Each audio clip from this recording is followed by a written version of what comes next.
So we were talking about why I feel that the concept of sleeve gastrectomy as a first intention procedure is good. I feel that the sleeve gastrectomy is a discriminant for those who need intestinal surgery.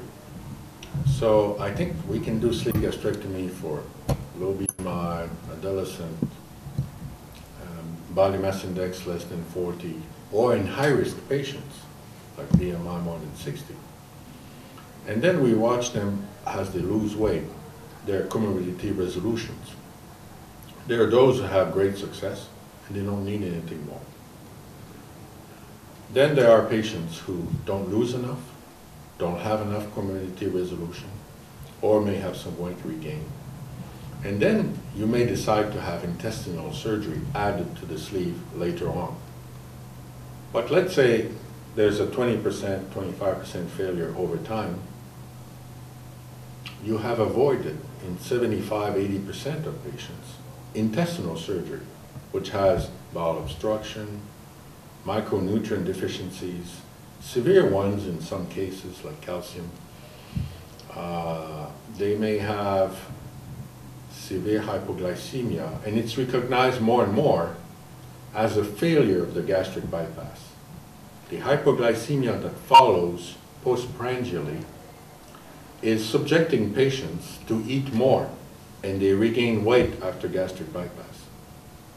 We don't have as much, or we don't have yet this documented phenomenon after sleeve gastrectomy.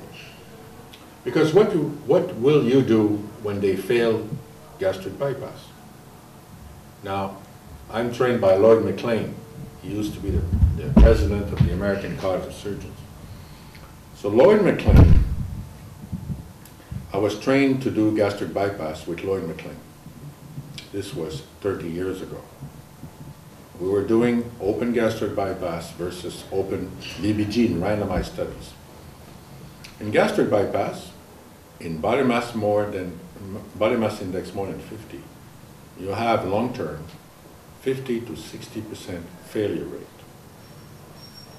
So if you look at this, maybe in body mass index less than 50, you have 10%, 10-15% of failures. If you look overall for Germany or the US, that's going to be at least total 25% to 30% of bypass that will fail. It's exactly what I'm saying in sleeve gastrectomy. They will also have 20-25% that will fail. What are you going to do with those 25% failures in gastric bypass? We're stuck. You put a band, you put the ring, you do trim the pouch, you trim the bowel, you do a long limb gastric bypass, you even transform them. We don't have any good algorithm. They fail sleeve gastrectomy, you can re-sleeve, you can do a bypass, you can add a switch, you can add a duodenojejunal bypass, you can add a SADI, single anastomosis duodenoileostomy, if you're in Madrid. You can add an iliointerposition if you're treating diabetes in Brazil or India.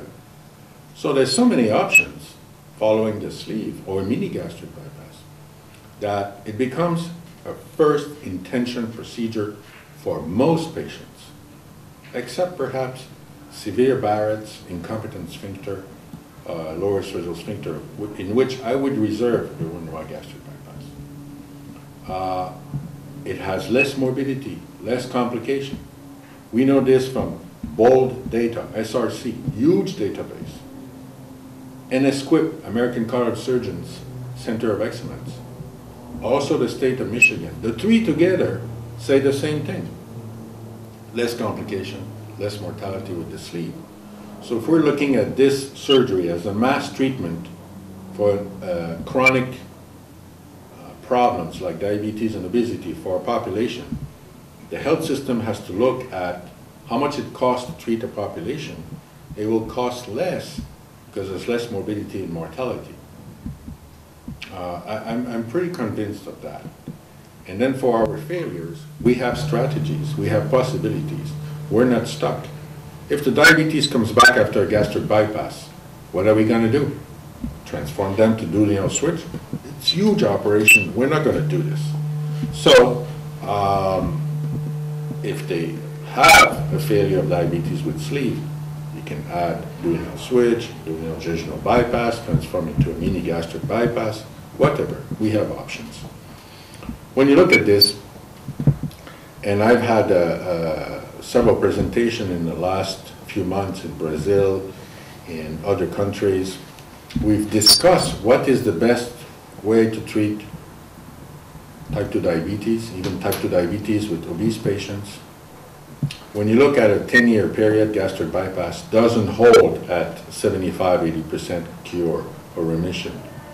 There's a lot of reoccurrence of type 2 diabetes with weight regain, and they're very severe, those that reoccur. You look at a period of 10 years, 15 years, it's only 40–45% of cure of type 2 diabetes, not 80%. When you look at the duodenal switch, if you're interested, Marceau's data in Quebec City, which has 98% follow-up, is 92% cure of type 2 diabetes. But I say, we won't do a duodenal switch on all the patients. This is not reasonable.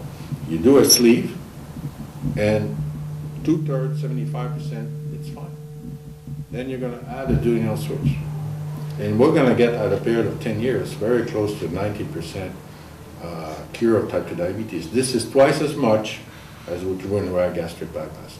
That's why I think that Roux-en-Y, in the long term, may not be the best strategy. Sleeve, first, as a first intention, becomes a discriminant of who needs intestinal sleeve.